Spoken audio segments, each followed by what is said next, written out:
নমস্কার বন্ধুরা, আমি পম্পা চলে এসেছি পম্পা ফ্যামিলি ব্লগের নতুন একটি পর্ব নিয়ে। আপনারা দেখতে থাকুন। আজকের আমাদের এই পুকুরটা শুকনো করা হচ্ছে। ওই দেখছেন আমাদের দাদা ভাই ওখানে কাজ করছে। জল অনেকটা কমে গেছে, মাছের তেমন কিছু সাড়া শব্দ নেই। এবার কি মাছ পড়ে দেখতে থাকুন, আপনাদের সঙ্গে শেয়ার করব। জোয়ার চলে আসবে তো, তাই দুটো মেশিন বসানো হয়েছে। একটা মেশিনের জল এখানে পড়ছে সুলিশের কাছে, আর একটা মেশিন এই যে বসানো হয়েছে, এখানে জল পড়ছে। ড্রেনটা পুরো শুকনো হয়ে গেছে। এই যে হারে মাছ ছিল, এখন মাছের ছাড়া নেই। পালাগুলোকে এই টেনে তুলে দিয়েছে চারধারে। মাঝখানটা উঁচু টাইপের, আর দু সাইডে বেজার দিয়ে কাটা হয়েছিল খালা। এই পুকুরটার জল নোনা, এই এখন নোনা। এবার বর্ষাকালে মিষ্টি জল থাকে, এখন নোনা জল। এই শুকনো করার পর আবার প্রচুর চিংড়ি মাছ হয়। নদীর যে চিংড়ি, ওই চিংড়ি এখানে জাত হয়। প্রচুর চিংড়ি, সারা বছর ওই চিংড়ি মাছ খাওয়া হয়।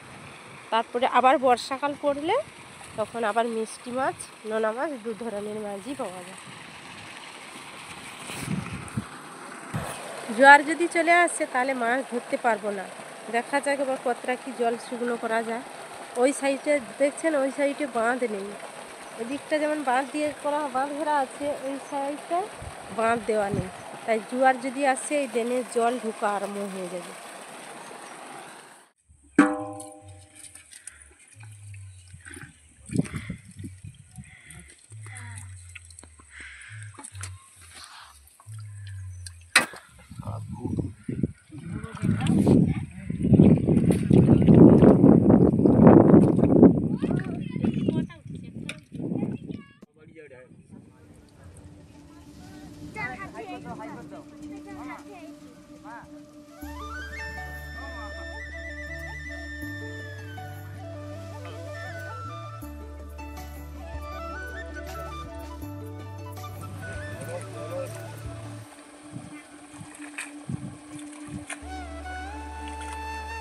সব জল লেগেছিল কেন?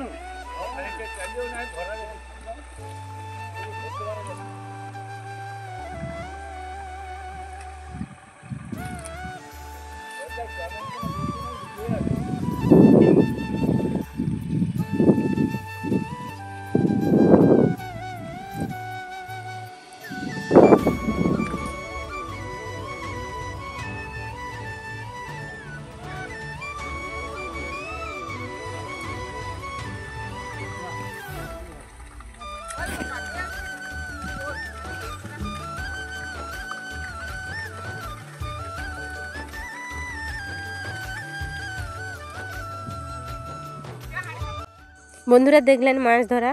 এই যে ফারসে মাছ পড়েছে, ট্যাংরা মাছ পড়েছে, পুঁটি মাছ আর চিংড়া মাছ পড়েছে।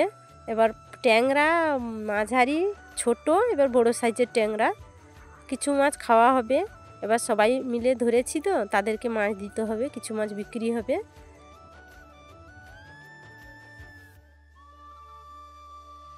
চিংড়া মাছ অনেক পড়েছে, চিংড়া মাছগুলো ছোট সাইজের, কিছু বিক্রি হবে। পুকুরে তো অনেক ছেড়েছি আগে, কিছু মাছ বিক্রি করে দেব।